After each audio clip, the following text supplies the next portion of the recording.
Panamá está buscando es competitividad de mercado como un país inmenso.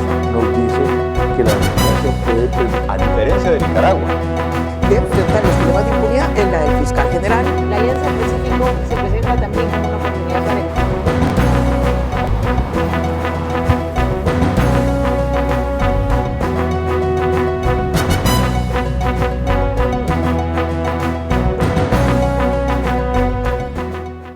Un gusto volver a estar con ustedes en el espacio Fernando Aguayo, América. Cordiales saludos a quienes nos ven a través de la señal de Mega TV en la Florida, Estados Unidos, por Vito TVO en el Ecuador y por OnePlus TV en el Ecuador y en el mundo. Hoy tenemos como invitado al doctor Joaquín Hernández. Él es experto en temas de carácter internacional. Además, es rector de la Universidad Ecotec. Muchas gracias, doctor, por estar con nosotros. Muchas gracias, Fernando. El día de hoy vamos a tratar de poner en contexto lo que ha ocurrido en Siria, los efectos de la caída de Bashar al-Assad. Él junto a su padre han estado más de 50 años en el poder, 5 décadas en el poder. Claro está, en la primavera árabe que empezó el 2010 y que se prolongó hasta el 2012, revueltas en estos países árabes acabaron con dictaduras, con dictadores multimillonarios que poseían 200.000 millones de dólares en sus cuentas. Y bueno, se salvó Bashar al-Assad. Entró Siria en una guerra civil. ¿Puede poner las barbas en remojo en Irán el ayatolá, por ejemplo? Bueno, yo creo que lo que ha sucedido en Siria es muy especial, muy específico, y que es difícil decir que se puede prolongar a otro país que al que pudiéramos estar pensando y que es más cercano a nosotros es el caso de Maduro. Porque lo que ha pasado en Siria es que de repente en menos de 10 días toda una fuerza organizada, un ejército y grupos además, podríamos calificar de paramilitares, que estaban defendiendo al gobierno, se han caído. No han presentado prácticamente resistencia. Regimientos enteros han abandonado el poder y rápidamente pues Bashar al-Assad ha tenido que irse a Rusia. Entonces, ¿qué tan fácil es eso de poder suceder? Puede haber una metástasis en el caso de Irán. No lo veo así por la conjunción de fuerzas que en su momento operaron sobre Siria y el régimen. Ahora, en el mundo árabe son minoría los chiitas que en definitiva lideran, dirigen a Irán. Pero el primer ministro Netanyahu de Israel acaba de hacer una declaración en que le dice más o menos como que los vamos a liberar al pueblo iraní. Irán es tras los dirigentes, pero expresan como que los ciudadanos, al igual que en los otros países, como en el caso de Egipto, Túnez, echaron, y Gaddafi también en Libia, echaron a esos dirigentes, y que acá también el propio pueblo iraní podría dejar de lado a los ayatolás. Eso sí es cierto, y esa es una posibilidad porque hay malestar en Irán, efectivamente. Hay malestar en Irán porque la población está sufriendo las consecuencias. Irán, acordémonos, ha tenido un movimiento de mujeres muy valientes que han presentado su defensa de los valores occidentales. La situación económica no es buena. Entonces, evidentemente hay un malestar en Irán también que puede en último término significar la pérdida del ayatolá y de todo el régimen, sobre todo la Guardia Imperial iraní. Pero en este momento las conjunciones que se estaban dando en el caso sirio no son tan fácilmente replicables por algo que todavía no está tan claro, y quiero decirlo. En el caso del ejército sirio, el problema de por qué no apoya al gobierno en estos días decisivos es múltiple.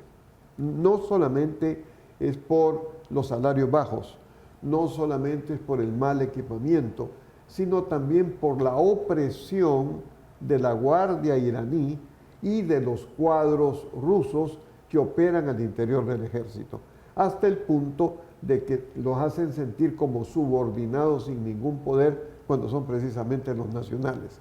Si a eso añadimos que allí en el ejército sirio están representadas todas las etnias que componen Siria, la situación es mucho más compleja, porque evidentemente no todos son de esa minoría que es la que tenía el presidente.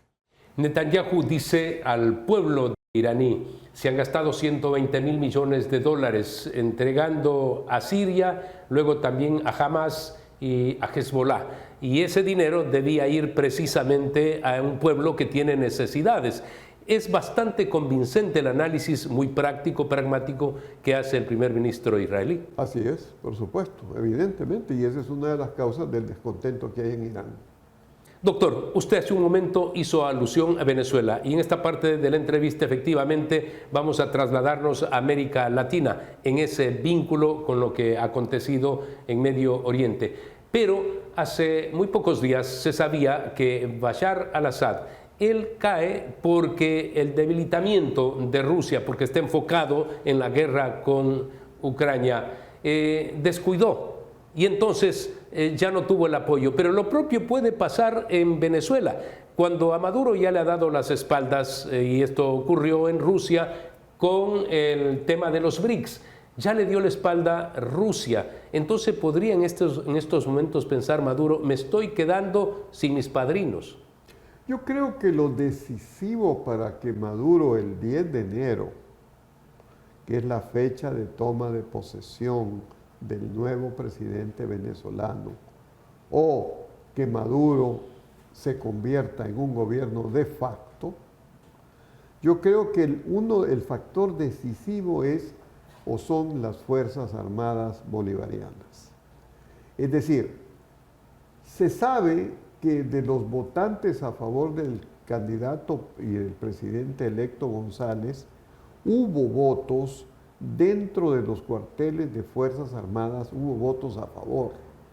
Y que hay militares que están viendo el sufrimiento de su familia.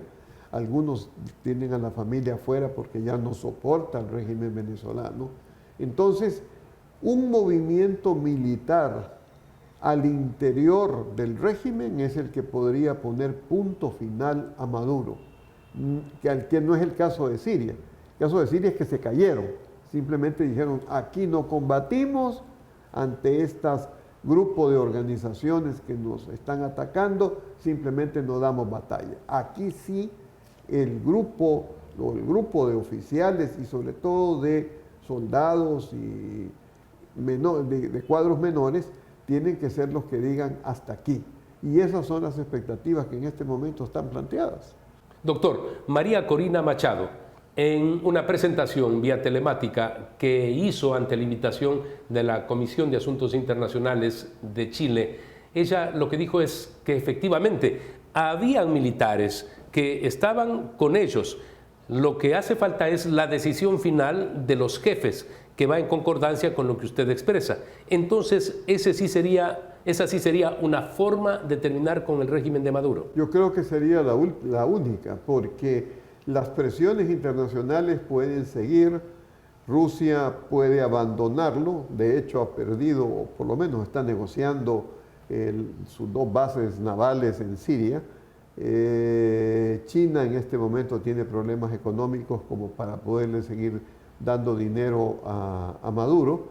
Entonces sus aliados internacionales más poderosos, Brasil ya no lo es, lo están dejando solo, pero no es suficiente. No es suficiente, porque si aumentan las presiones internacionales, obviamente el malestar de la gente al interior de Venezuela va a crecer y eso lo que va a provocar es más masacres. Entonces tiene que haber un movimiento interno que le frene, como fue en el caso de Pérez Jiménez en 1958, que le frene y derroque a Maduro. Algunas personas me dicen de que se estaría negociando con él una salida. Sí, en principio se podría pensar, pero dado el carácter del régimen venezolano, de sus cuadros principales, estoy pensando en Diosdado Cabello, veo muy difícil de que se llegue a una negociación. Sería lo ideal, por supuesto, que se llegue a una negociación, el régimen de Maduro termine y el presidente González asuma el 10 de enero un gobierno que inevitablemente va a ser de transición ante todo lo que han destrozado desde Chávez y Maduro Venezuela. Hosni Mubarak en Egipto, Muammar Gaddafi en Libia y el líder de Túnez, ellos cayeron también porque hubo la manifestación de los ciudadanos, que es la que estaríamos también esperando de Venezuela. Lo que pasa es que ya lo han hecho, ya no es primera vez, ya lo han hecho y han sido masacrados brutalmente, ¿no? Entonces, y no han conseguido. Entonces, si no hay una ruptura al interior del régimen, veo muy difícil, por más que haya una manifestación popular gigantesca, que se logre tumbarlo Maduro. Efectivamente, en Venezuela ya por el 2014 fallecieron especialmente estudiantes jóvenes, pero como que dicen enfrentar el 10 de enero, si estos se quieren mantener en el poder, ya con una reacción masiva de la ciudadanía venezolana. ¿Podrá ocurrir esto? Eso es lo que suponemos que va a ocurrir. Yo no, o sea, va a ser un movimiento de dos pinzas, evidentemente la ciudadanía, pero por otro lado, como digo, las Fuerzas Armadas, que en algún momento tienen que romper y no darle ese soporte a Maduro. Ahora, lo ideal sería que sea el 10 de enero, que es una fecha simbólica, el cambio de mando. Puede suceder que Maduro se mantenga, pero cada vez la situación de él va a ir complicándose más, el ahogo y la asfixia internacional, sobre todo en el aspecto financiero, va a ir pesando muy fuerte, y eso va a provocar malestares que van a sacar más gente a la calle, pero insisto, para evitar masacres tiene que haber desde adentro un movimiento armado que a lo mejor se provoca un enfrentamiento bélico, pero tiene que haber un enfrentamiento armado que rompa al régimen. Doctor, muchas gracias, muy amable por haber estado con nosotros. Amigos, tenemos que hacer una pausa comercial, retornamos inmediatamente.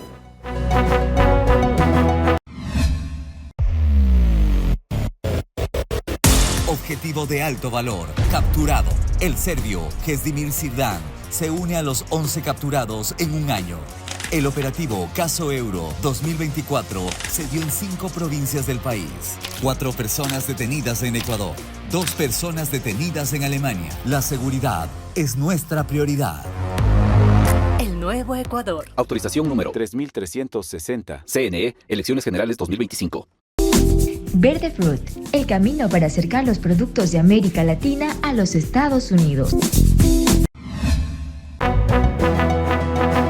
En esta parte del programa vamos a abordar un tema que preocupa mucho a los ecuatorianos. Hemos vivido varios meses de apagones, de racionamiento eléctrico, pero el gobierno busca la solución a través de la incorporación de grupos termoeléctricos. Obviamente, en el Ecuador hay hidroeléctricas, hay una capacidad instalada mayor a las necesidades, pero tenemos la dificultad por los estiajes. Deja de llover en un sector y entonces se paralizan las hidroeléctricas. El ingeniero Jorge Trujillo, él fue ministro de Energía y Minas. Muchas gracias por estar con nosotros. Y le quiero preguntar a usted, ha llegado el momento en que las cosas hay que hacerlas seriamente. Se están incorporando estos grupos termoeléctricos. Debe sumar esto a las hidroeléctricas, pero a futuro asegurar el suministro de energía eléctrica y no vivir lo que hemos vivido ahora y también en algún momento en el pasado. Sí, efectivamente, Fernando, gracias por la invitación. Abordando el tema de la electricidad puntualmente, yo veo que efectivamente las hidroeléctricas, la mayor parte, entiéndase Coca-Cola, Sinclair, Paute, Mazar, Molino, Sopladora, están del lado del oriente, ¿no verdad? Entonces, cuando se presentan los meses de sequía en esa zona, que son de octubre, noviembre, diciembre, hasta abril, son 6 meses, hay agua en el otro lado, ¿sí? Entonces, una de las sugerencias que yo daba al respecto era que hay centrales hidroeléctricas del otro lado, hay 2 o 3 nada más. Toachi Pilatón, que es la que va a entrar en funcionamiento, que está del otro lado que occidental. Para mí es un logro que hay que resaltarlo por parte del gobierno. Tomó una decisión que en la época del gobierno de Correa, eso no se pelearon, habían contratistas chinos y rusos, y en la época de Lenín Moreno no se hizo nada, estuvo abandonado, en la época de Lazo lo mismo. Y ahora, en el corto periodo de gobierno, se la ha reactivado. Hay ya 40 megavatios generando, pero entre ahora diciembre, yo máximo creo el 15 de enero. Podrían ser 204 megavatios, dicen, con las 3 turbinas. 204, así es, pero van a ser paulatinas las incorporaciones. Paulatinas. O sea, de aquí a 15 de enero van a ser 65, 70 megavatios, y en febrero y en marzo consecutivamente. Pero eso es un logro porque es a contraépoca de las centrales hidroeléctricas que tenemos en el otro lado. Esta da al Pacífico. Lamentablemente, en el Ecuador muchas veces hacemos las cosas mal y no tiene sentido que una hidroeléctrica haya tardado 14 años para que llegue a finalizar la construcción, pues el gobierno, en apenas meses, el gobierno actual lo está poniendo operativa a esa central hidroeléctrica. Yo mencionaba en alguna oportunidad que es importante que el gobierno dé incentivos tributarios, arancelarios, de tarifas incluso, para que inversionistas privados puedan entrar a invertir en la vertiente del Pacífico para poner centrales hidroeléctricas particularmente. Yo creo que sería un contrapeso para justamente los problemas que acabamos de vivir. Que a propósito, este gobierno es el 5º gobierno democrático que vive de este tema. Yo me acuerdo que en la época de Correa, en el 2008... 2009 hubo apagones prolongados, muy graves. Gravísimo, así es. Y esto hay que recordar porque también muchas veces veo ahora que se acusa al gobierno actual y dice este gobierno de los apagones. No, en el 2009 igualmente hubo racionamientos eléctricos. Ahora, hay un problema que es de fondo, Fernando, que es el tema legal, ¿no? En diciembre, en enero de este año salió la ley no más apagones, que más bien lamentablemente con la ministra que entonces estaba, Robo, fue yo dije que era un mamotreto la ley. Se desperdició una oportunidad histórica para sacar adelante al sector eléctrico. ¿Especialmente por la cantidad de megavatios que podría producir el sector privado? Así es. O sea, se ponía con mucha vergüenza, se aceptaba la participación del sector privado y por excepción, y solo hasta 1 megavatio. Luego pasaron a 10 y ahora hasta 100. Con la reciente ley de eficiencia energética están a 10 megavatios en el sector solar y eólico y hasta 100 en otros sectores como los hidro, por ejemplo, ¿no? Pero en mi opinión no debería tener ese dogal la ley eléctrica, sino dejarlo abierto, porque en el momento que el gobierno estime más adelante que no necesita hidroelectricidad en niveles altos, o eólica o biomasa, o solar, manda una regulación, obviamente no con efecto retroactivo, sino hacia adelante, después de 1 año, 2 años, vamos a limitar. ¿Qué es lo que han hecho otros países, Fernando?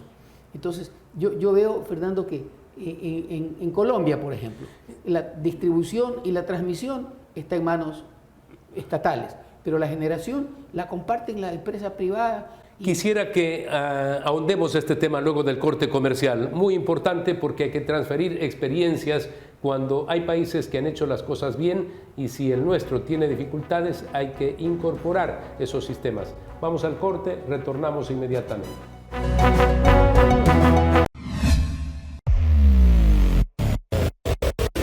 Objetivo de alto valor, capturado. El serbio Kezdimir Sirdan se une a los 11 capturados en 1 año.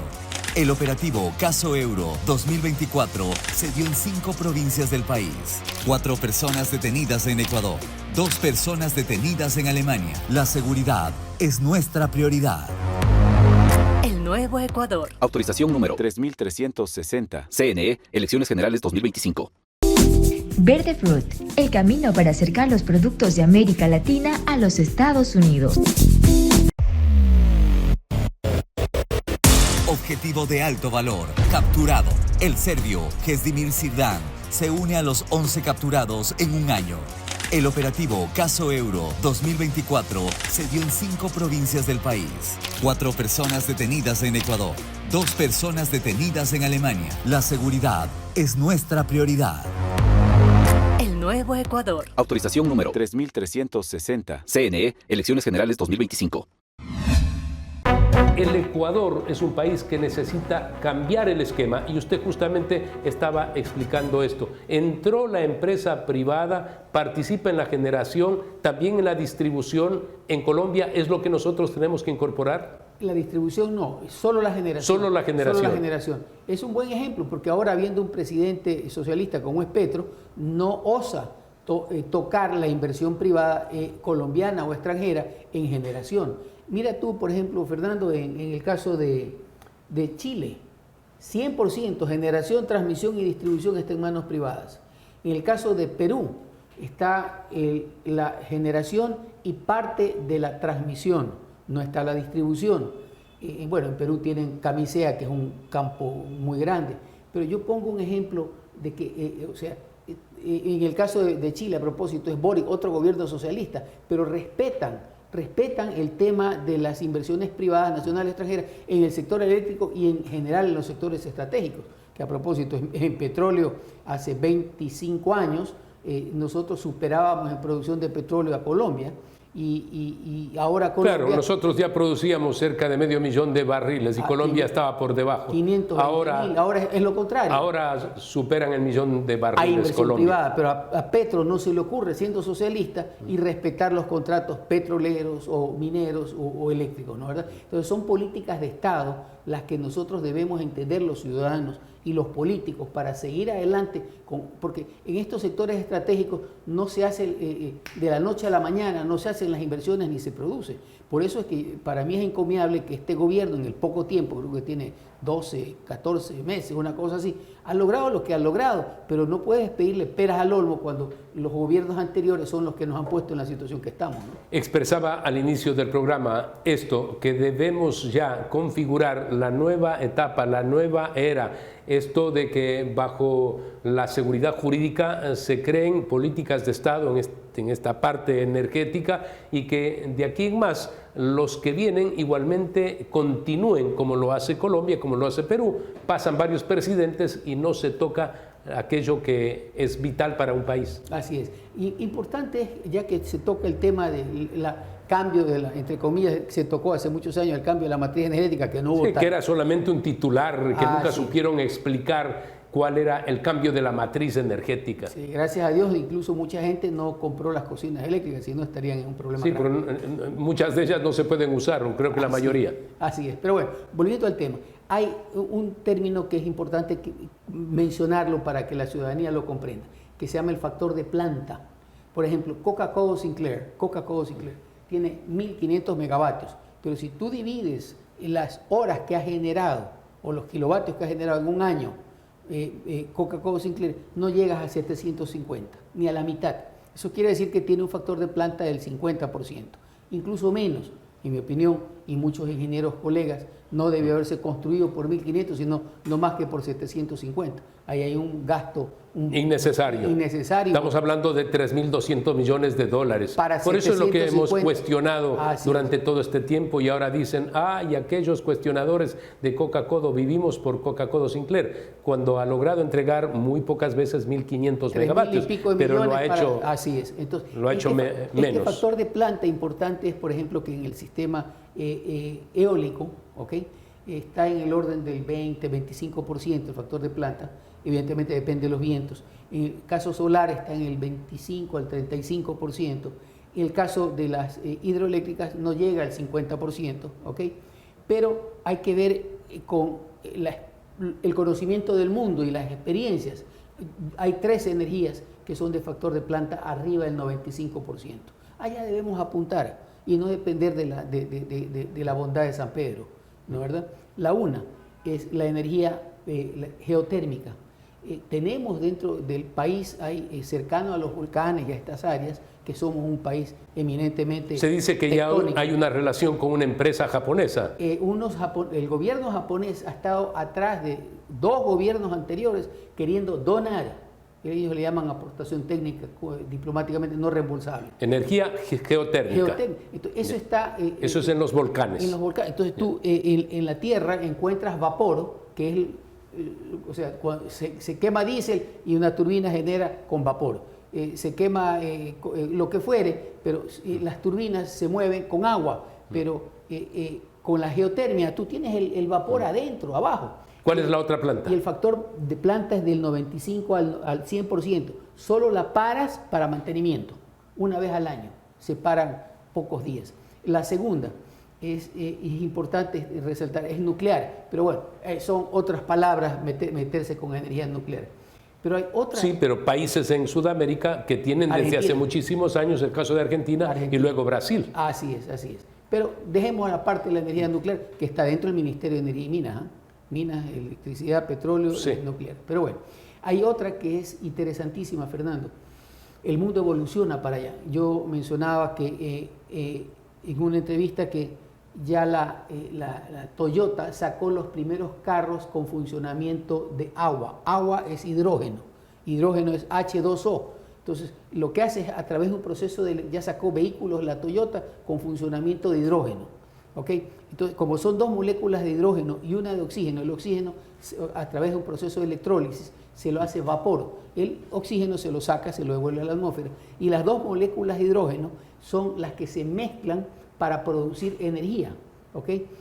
Pero se necesita algo de electricidad. Entonces, ya en Perú, en este instante, en Perú están haciendo ya una empresa inversionista extranjera, está haciendo una planta de energía de hidrógeno, pero necesita electricidad. Entonces cogen y ponen al lado una planta solar. Entonces la combinación de la planta solar con la hidrólisis del hidrógeno y la generación, ¿de qué necesitas? Necesitas de sol y necesitas de agua. Allá tiene que apuntar y ver mi exhortación es para que el gobierno pueda abrir, o los gobiernos puedan abrir las inversiones extranjeras con seguridad jurídica, por cierto, respetando las políticas de Estado, pero que vengan al país a invertir para no depender de San Pedro ni del diésel. La planta solar nutre para la generación de la energía que tiene que ver con el hidrógeno. Así es, la planta solar da la electricidad para el proceso de electrólisis. Y una vez electrólisis ya tienes hidrógeno y con hidrógeno generas. Entonces, es sol y es agua. Entonces, para allá tenemos que ir nosotros, ya no depender del petróleo, del diésel, ni de San Pedro, repito, dependiendo de